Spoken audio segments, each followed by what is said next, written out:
Bonjour, bienvenue sur Tao. Alors aujourd'hui une vidéo qui fait suite à la vidéo catamaran vs monocoque. Je vais essayer de souligner dans cette vidéo les points importants quand vous faites un choix de catamaran, quels sont les points importants qui vont influencer énormément vos capacités de navigation.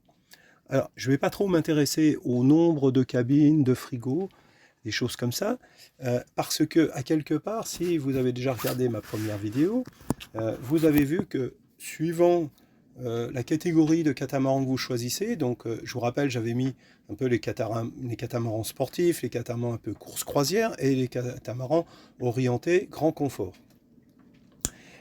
Donc, si vous choisissez déjà dans ces catégories, le nombre de cabines, je pense qu'il n'y a plus trop de discussions à avoir, et le confort intérieur. Dès que vous attaquez à des catamarans de type grand confort, il y a en règle générale 4 cabines, il y a en règle générale un espace intérieur qui est quand même assez important. Donc je pense pas que c'est là-dessus qu'il faut faire ces choix et que c'est vraiment sur un frigo de plus ou de moins que le critère du catamaran soit pertinent. Par exemple, il y a d'autres choses où là vraiment c'est extrêmement important et c'est des choses qu'il faut que vous réfléchissiez avant de commencer à choisir un modèle et même avant d'aller visiter des bateaux. Sous la vidéo, dans les descriptions, le lien vers ma société de conseil, Service Nautique Laurent, donc une société de coaching et de conseil pour vous aider à acheter votre bateau et à le mettre à jour pour qu'il soit en adéquation avec vos projets. Voilà, n'hésitez pas à me contacter. À bientôt et on repasse à la vidéo. Alors, la première, la chose dont je vais parler le plus dans cette vidéo, c'est le poste de barre. Où où est-il situé? Donc son emplacement et son ergonomie. On peut parler aussi un peu de dérive ou pas dérive, c'est-à-dire quillon vs dérive. Mais je dirais que ce choix, il est fait déjà quand vous avez choisi le style de bateau. En règle générale, quand vous êtes dans le multicoque de croisière très rapide, c'est un bateau à dérive. Quand vous êtes dans le multicoque de grande croisière, il n'y a pas de bateau à dérive ou très peu. On va dire peut-être à part Katana, et puis bon, après il peut y avoir d'autres marques dans le monde que je ne connais pas, mais voilà. Mais encore Katana, est-ce qu'on les classe dans le grand confort ou est-ce qu'on les classe plutôt dans la classe du milieu qui est course croisière? Moi, je les classerais plutôt dans ce milieu course croisière. Donc dans ce milieu course croisière, vous pouvez trouver là des multicoques où il y a des quillons et il y a des dérives. Mais généralement, ce sera plus des bateaux à dérive. Donc, pour éliminer un petit peu ce petit sujet assez rapidement, si vous avez une dérive, ce qu'il faut penser, c'est qu'il va y avoir obligatoirement un endroit qui va être impacté par le passage de vos dérives, souvent dans le couloir qui relie les deux cabines, la cabine avant et la cabine arrière. Là, vous allez avoir un moindre espace parce qu'il y a le puits de dérive. Deuxièmement, il y a un risque toujours. La structure est plus compliquée à faire quand vous avez une dérive et ça peut être un point de faiblesse du bateau. Donc quand vous visitez le bateau, c'est vraiment un endroit à bien checker. Et naturellement, quand vous skippez un bateau avec dérive, il faut faire extrêmement attention de ne pas talonner. C'est quand même vraiment un point faible du bateau. Donc si tous ces aspects vous gênent, vous allez vous orienter vers un bateau à quillon. Là, c'est plutôt assez solide, c'est censé mieux résister, en tout cas, je ne sais pas si ça peut résister beaucoup, mais en tout cas, ça va résister mieux si jamais vous touchez, vous talonnez qu'une dérive. Et il y a beaucoup moins de risques structurels d'infiltration d'eau au niveau d'un quillon que ce qu'il peut y avoir au niveau d'une dérive. La dérive aussi, il faut penser, c'est quelque chose qui s'entretient. Obligatoirement, à des moments, elle prend des petits chocs. Elle peut casser. En navigation, il y a toute une technique à posséder, enfin, ou en tout cas des connaissances à posséder pour ne pas casser les dérives en navigation. On ne fait pas n'importe quoi. On ne navigue pas toujours les dérives basses. Donc c'est quelque chose en navigation qu'il va falloir s'occuper, faire attention à de les remonter. On ne les remonte pas non plus complètement, sauf à certaines allures. Donc voilà, c'est un tout petit peu plus technique.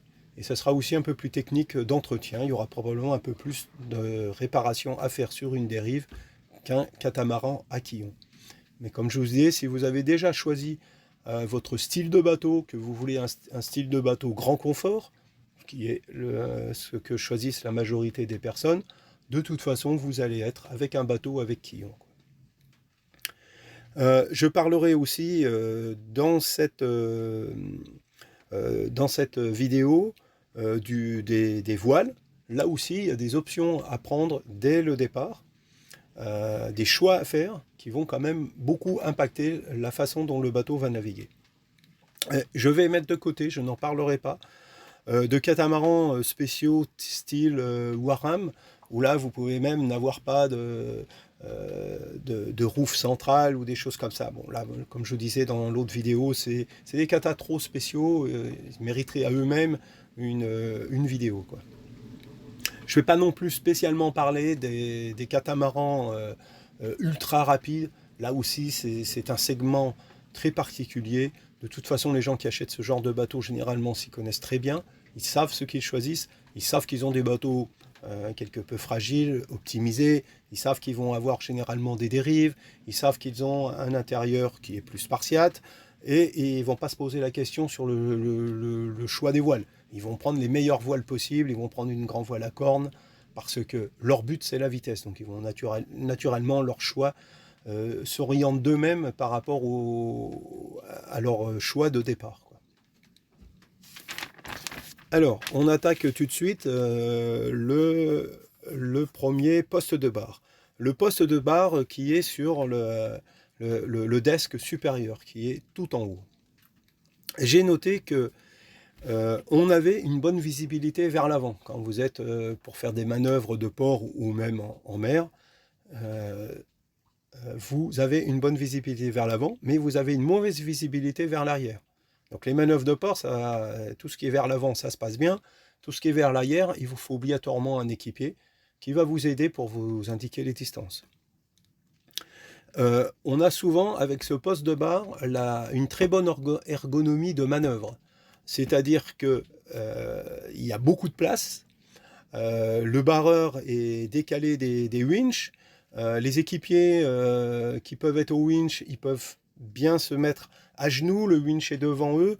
Voilà, ils ont une position, une ergonomie qui est optimale. Si vous avez des problèmes de dos et tout ça, ça va aller. Vous n'allez pas vous casser le dos avec ce genre de bateau. Et vous avez relativement une bonne visibilité vers vos voiles puisque vous êtes juste en dessous.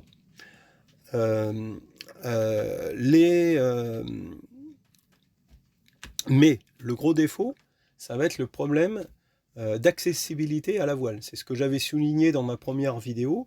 D'ailleurs, j'avais fini un peu là-dessus et j'étais pas trop content parce que je me disais ça donne l'impression que je trouve à ces catamarans que des points négatifs. Mais si vous avez le poste de barre au niveau du desk supérieur, il est vrai que la grand voile se retrouve encore plus haute. Elle devient inaccessible pour quelqu'un qui a ma taille. En général, j'arrive à peu près juste à mettre les mains sur le bas de la voile, ou juste souvent même à peine la baume, quoi. Donc ça veut dire que dès que vous allez avoir un problème, il va falloir faire de l'escalade. Soit il va falloir monter sur les arceaux qui sont au-dessus de vous, et où généralement il y a des bâches qui vous protègent du soleil, de la pluie. Soit il va falloir monter dans la voile et puis se déplacer pour régler le problème. Donc ça, c'est quand même vraiment le gros souci que je trouve au poste de barre quand il est en haut, quoi. L'autre, la protection par rapport aux embruns, à la pluie, etc. Bon, tous ces catamarans, normalement, ont, je vais appeler ça un espèce de dog house, mais c'est pas vraiment un dog house. Un dog house, c'est sur un monocoque, et c'est une façon de recouvrir le cockpit et de le protéger, mais je vois pas trop comment on peut appeler ça autrement d'ailleurs sur un kata. Donc les postes de barre sont complètement protégés avec du tissu qui est mis sur des arceaux métalliques. Donc ça, des fois si c'est mal fait, ça peut quand même beaucoup gêner la visibilité vers les voiles. Donc ça met un petit bémol à ce que je vous disais avant, où la visibilité est bonne, oui, mais un petit peu ça dépend de comment est fait ce doghouse.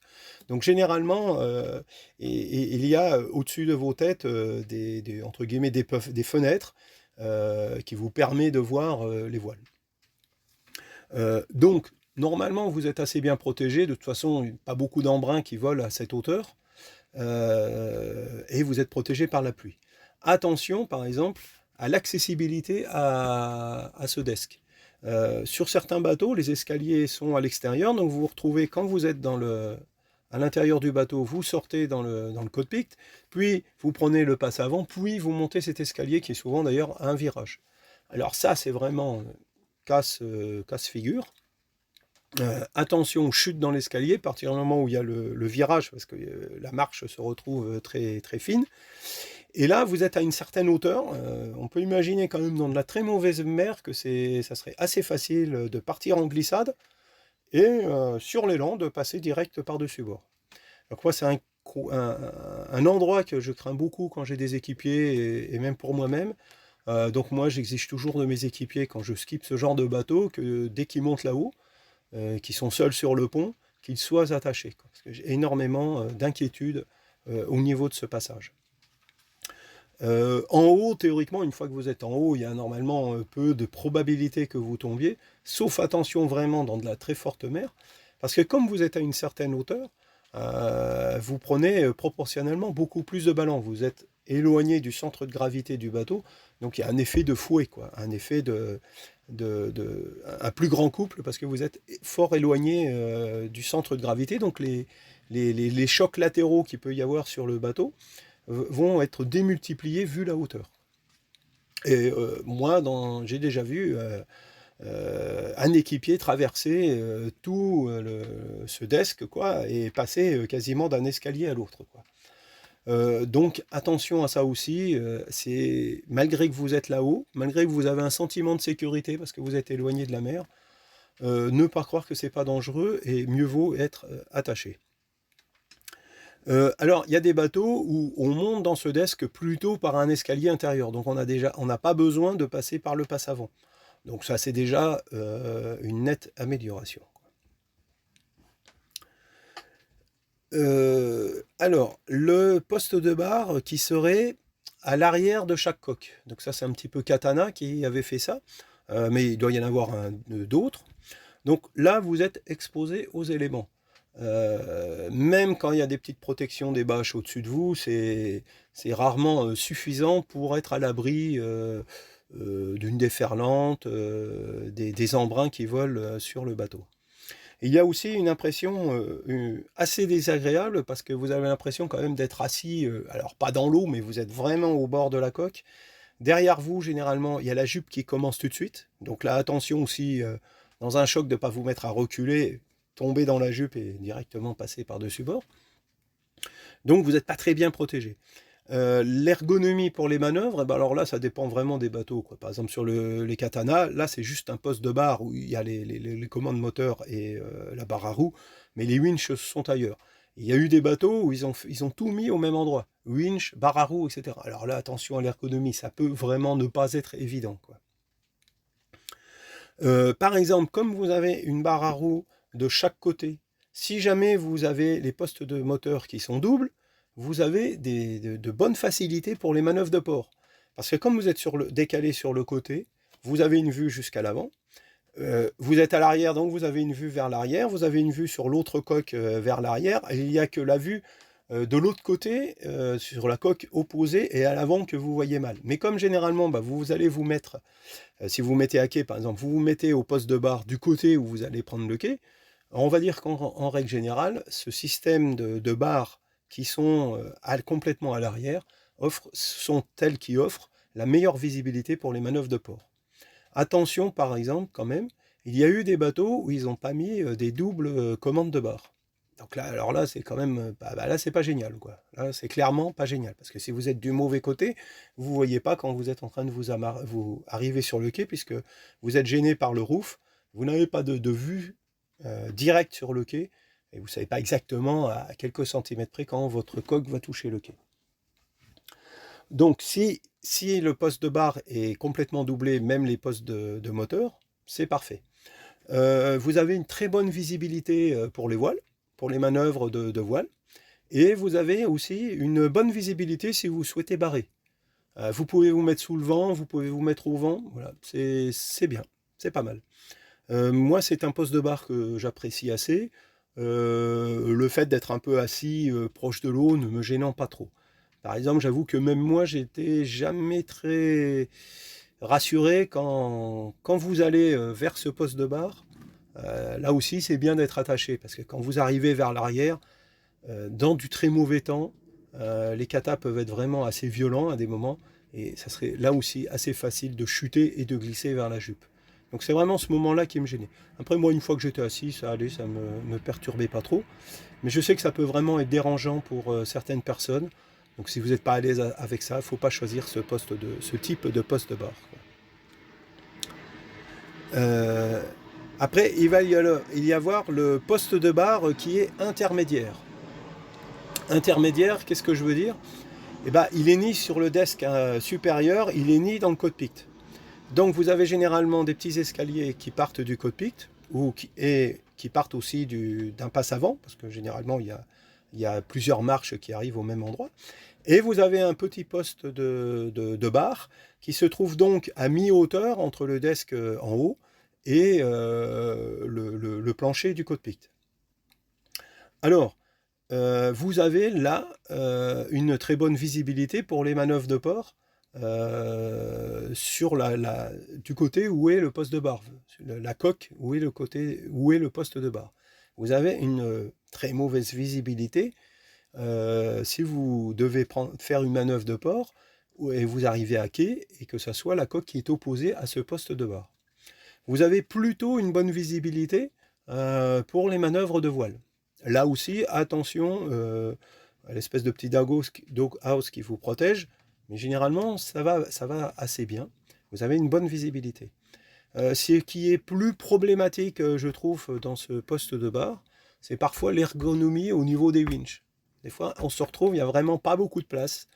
Donc, des fois, même l'équipier qui est aux manœuvres, il gêne le barreur, ou c'est le barreur qui gêne l'équipier. Voilà. Mais après, il y a eu vraiment aussi des postes de bar qui étaient mieux étudiés, où le barreur est un peu décalé vers l'arrière et laisse de la place devant lui pour les équipiers. Donc là, voilà, c'est à voir pour chaque bateau. Mais disons que c'est vrai que c'est assez souvent que c'est pas l'ergonomie la meilleure. De toute façon, les winches sont à une certaine hauteur comme ça. Et ça, quand vous tournez en ayant les bras en l'air comme ça, pour quelqu'un qui n'est pas très grand comme moi, c'est pas la meilleure des ergonomies pour le dos, quoi. Après, il va y avoir le poste de bar qui est dans le cockpit et qui est un petit peu surélevé à l'intérieur du cockpit. Ce poste de bar, comme vous êtes à l'intérieur du cockpit, vous êtes très bien protégé des embruns et il me paraît difficile de tomber du bateau. Enfin, de tomber à la mer quand vous êtes à cet endroit-là. Généralement, c'est proche de la porte. Donc, quand vous êtes à l'intérieur du bateau, vous sortez dans le cockpit, et vous avez juste une marche ou deux, vous montez et vous êtes au poste de bar. Votre tête ne dépasse pas du desk, elle est protégée par le desk et vous avez une vision vers l'avant, en fait par un espace qui est entre le plafond du cockpit et le rebord du dessus du roof, quoi. Voilà.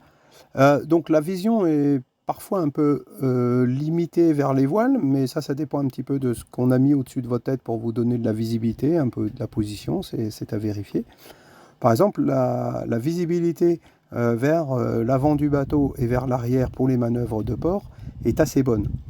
Contrairement peut-être à ce que j'ai oublié de préciser tout à l'heure, pour le poste de bar qui est intermédiaire, votre tête étant beaucoup plus haut que le dessus du roof, donc ayant une vision sur le desk supérieur, vous n'avez pas, quand vous tournez la tête, une vision vers l'arrière, puisque tout l'arrière du toit du cockpit vous gêne. Là, vous êtes en dessous, vous êtes plus bas que le toit du cockpit. Donc, vous avez juste à tourner la tête vers l'arrière, et vous avez une bonne vision vers les deux coques, donc vers l'arrière de votre bateau, au niveau des deux coques. Et en plus, en règle générale, à la position où vous êtes, vous avez aussi une bonne vision vers les deux pointes avant de votre bateau. Donc c'est un poste de bar qui est assez apprécié parce que vous avez une bonne visibilité, vous êtes très bien protégé des embruns, de la pluie, vous sentez en sécurité parce que vous êtes à l'intérieur du cockpit. Il n'y a que l'ergonomie au niveau des winches qui peut être un petit peu problématique.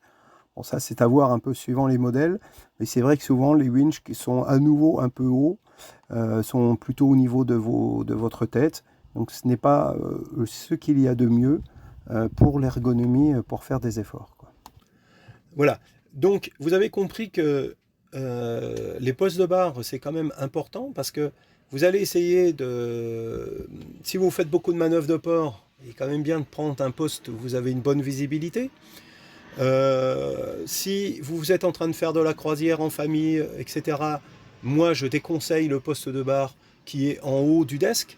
Il est vrai que c'est souvent beaucoup plus réservé pour les sociétés de location parce que en plus là-haut, bah, souvent ils mettent une petite table pour manger ou pique-niquer. Derrière le poste de bar, il y a des coussins, etc. Donc en fait, c'est une façon de faire de la place, encore plus de place pour le farniente sur le bateau. Donc on voit que c'est plus dans un cadre commercial que dans un cadre de voyage. Donc moi, voilà, vraiment pour une utilisation grand voyage, je vais dire que je déconseille ce type de cockpit à cause de la difficulté à accéder aux voiles. Je pense vraiment que c'est un point, entre guillemets, trop dangereux. Vous ne pouvez pas être certain en mer d'avoir pas un jour un problème sur la grand voile. Il suffit que, par exemple, une bosse de riz, elle est trop lâche, et puis hop, elle va faire un tour au bout de la baume. Enfin, il peut y avoir de multiples problèmes. Il y a eu de l'usure, il y a eu du raga sur une bosse de riz en navigation. Vous apercevez qu'il faudrait aller la rétrécir puis la couper. Enfin, voilà, il y a des multiples choses qui peuvent faire que vous pouvez avoir besoin d'intervenir sur votre voile. Je trouve que la difficulté qu'elle soit aussi difficilement accessible est vraiment quelque chose d'inacceptable.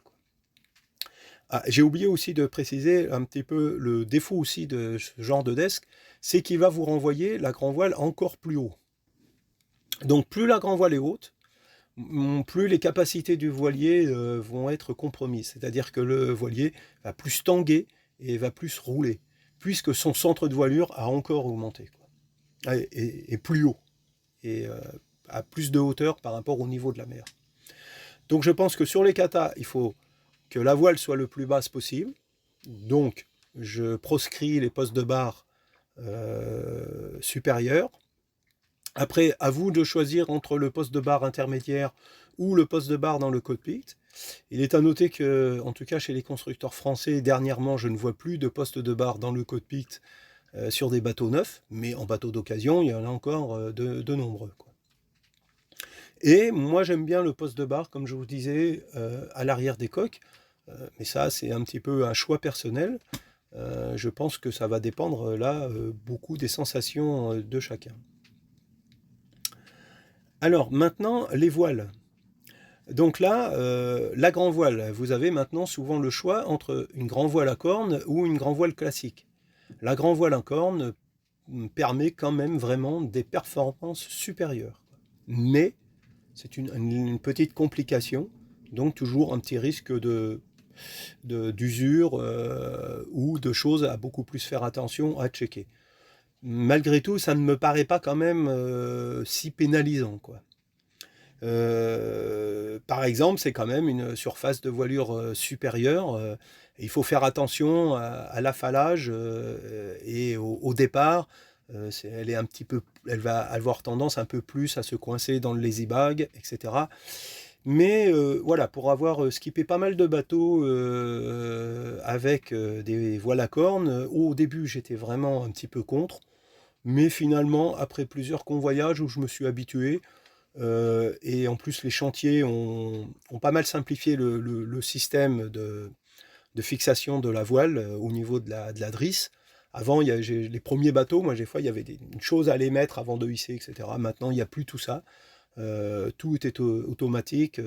Quand vous affalez, la voile s'affale. Quand vous hissez, vous avez juste à tirer sur la drisse et la voile se hisse. Donc maintenant, je suis revenu sur mon avis et je trouve en fait que les voiles à cornes ne sont pas une complication, quoi. Les phoques. vous avez deux types de phoques sur les catamarans. Vous avez les phoques à recouvrement, et dans ce cas-là, les chariots vont être sur l'arrière du mât et vont être au niveau du desk supérieur. Et puis vous avez des chariots à faible recouvrement, ou des phoques à faible recouvrement. Le phoque ne viendra pas au niveau de la grand voile, il est à l'avant du mât. Il peut être autovireur ou ne pas être autovireur. Autovireur, c'est encore pire. Pourquoi? Alors ça paraît une bonne solution, la voile autovireur, mais l'inconvénient, c'est que ils ont fait souvent le système fait que le boot, l'écoute, va prendre sur le phoque, revient sur un chariot qui est devant le mât et qui est dans le sens latéral du bateau. Et puis là, le boot monte dans le mât, redescend dans le mât, revient sur une poulie en pied de mât et revient sur un winch dans le cockpit de manœuvre. Je trouve que ça fait trop de renvois. Et j'ai trop souvent vu sur certains bateaux sur lesquels j'ai navigué où il y avait ce système du ragage intempestif. Pas sur tous les bateaux, mais sur trop de bateaux. De plus, vraiment, ce système, je trouve, pénalise trop le bateau dans ses performances. Donc, moi, je n'aime pas les phoques qui n'ont aucun recouvrement. Donc sur les katas, moi je préfère le phoque avec un peu plus de recouvrement. Naturellement, la manœuvre est un tout petit peu plus compliquée. Quand vous virez de bord, c'est un virement de bord traditionnel. Il va falloir passer, choquer les coudes d'un côté, puis la reborder de l'autre. Malgré tout, je trouve quand même que c'est pas si compliqué que ça de faire ce genre de manœuvre, et que le gain de performance est quand même significatif. Et pour un bateau de croisière, je trouve que c'est quand même intéressant. Naturellement, pareil, hein, pour les bateaux de location, les boîtes de location vont préférer, quand c'est possible, une voile sans recouvrement et auto-vireuse. En petite conclusion, donc, quand vous avez choisi votre bateau, que vous avez décidé que soit de prendre un bateau plus ou moins sportif, plus ou moins confort, dans la gamme des très confortables, vous allez avoir à choisir l'emplacement des cockpits. C'est un choix important qui peut influencer sur la sécurité de l'équipage, mais surtout sur la facilité de manœuvre, et sous voile, mais aussi au moteur dans les ports. Alors vous avez vu aussi que beaucoup dans cette vidéo, j'ai parlé de visibilité dans les manœuvres de port. Ça montre aussi un petit peu une chose, c'est qu'il me paraît assez difficile sur ce type de catamaran de naviguer en solitaire tout le temps. Voilà. J'imagine assez mal quand même quelqu'un faire un tour du monde en solitaire sur un bateau, sur un catamaran de ce type. Il y a quand même pas mal de moments où être seul va lui poser énormément de problèmes, surtout dans les manœuvres de port. Le problème, les conclusions que je viens vous donner vont pas, comme je vous disais au départ, s'appliquer sur des bateaux de catamaran extrêmement rapides, où là, en règle générale, le poste de barre est fait pour la manœuvrabilité, puisque le bateau est orienté performance sous voile. Donc en règle générale, les chantiers et les architectes ont prévu des postes de barre ergonomiques. Un petit point que j'ai oublié d'aborder, c'est la barre aux roues ou la barre franche. Mais là aussi, c'est pas vraiment un choix. À partir du moment où vous allez avoir choisi un bateau très confort, il n'y a pas de barre franche. Si vous voulez une barre franche, ça veut dire que vous avez choisi obligatoirement un bateau de croisière ultra rapide. Seuls ces bateaux sont encore certains produits avec des barres franches. Et là, généralement, c'est des barres franches au bout de la coque, à l'arrière, parce qu'on imagine que les équipages qui naviguent sur ce type de bateau aiment barrer pour les sensations. Voilà, c'est la fin de cette vidéo. N'oubliez pas de commenter, de poser des questions. Et puis, je vous dis à la prochaine. Faites de bonnes navigations. Be safe. Au revoir.